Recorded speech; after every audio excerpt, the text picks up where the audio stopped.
Oh, waluzebi Congo. Mbote ni mbote zeno zazola. Bwekwa luvumbukidi bubote wa luna. Bonjour tout le monde, comment allez-vous? J'espère que vous allez bien. La leçon du jour se portera sur les pronoms personnels. Les pronoms personnels en lari sont meno, nge, yanji, beto, beno, baou, meno et non menon. Ce n'est pas menon, c'est plutôt meno, meno. Alors, menon, c'est différent de meno. Meno, c'est un pronom personnel. Meno, c'est les dents, c'est le pluriel de la dent. Donc, les dents, dis-nous la dent, meno, les dents. Donc, je traîne sur la première syllabe qui est meno. Par contre, pour le pronom personnel, c'est meno. C'est un peu rapide, c'est un peu saccadé. Voilà, donc meno, nge, yanji, beto, beno, baou. Ça, ce sont les pronoms personnels en l'arrêt.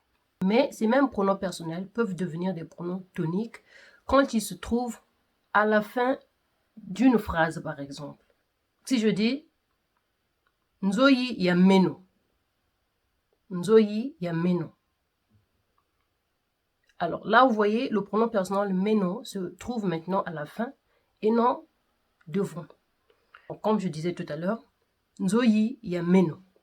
Ou encore Nzoyi meno mvuidio. Le meno ici devient moi. Il n'est plus le je, mais plutôt le moi. Voilà, donc M-O-I. Maintenant, si je dis meno nzoye nani. Là, le meno est un pronom personnel, le je. On va donc faire une petite conjugaison avec le verbe dia, qui signifie manger. Meno dia nitaja. Nge dia taja. Yanji dia kataja. Beto dia tutaja. Beno dia lutaja. Baou dia bataja. Il faut savoir qu'on l'arrive dans le langage de tous les jours, donc dans le parler de tous les jours, les pronoms personnels disparaissent quasiment. C'est-à-dire qu'on ne les utilise pas dans le langage courant.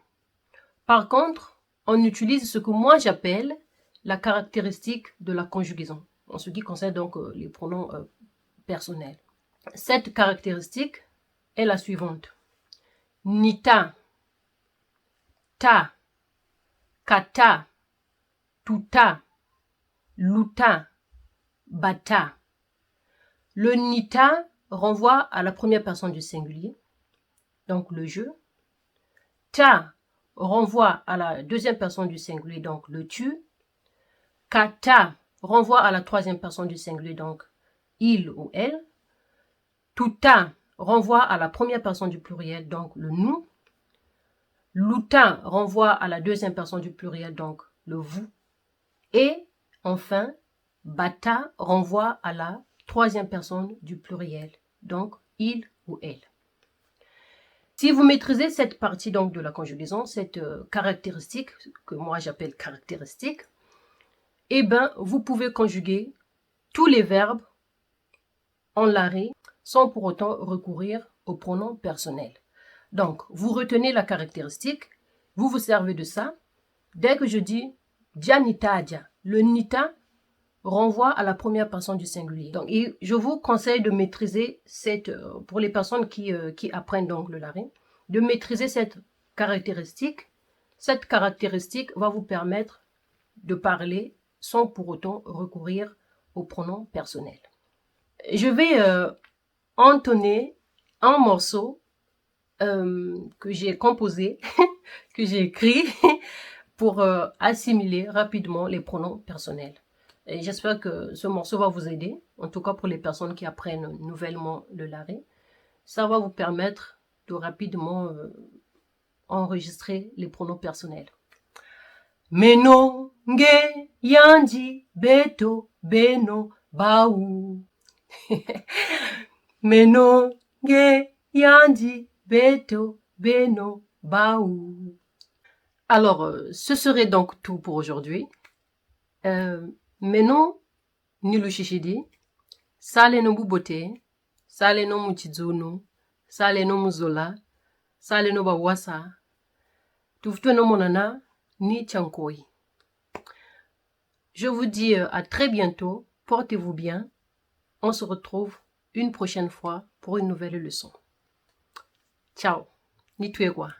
Oh, waluzebi Congo.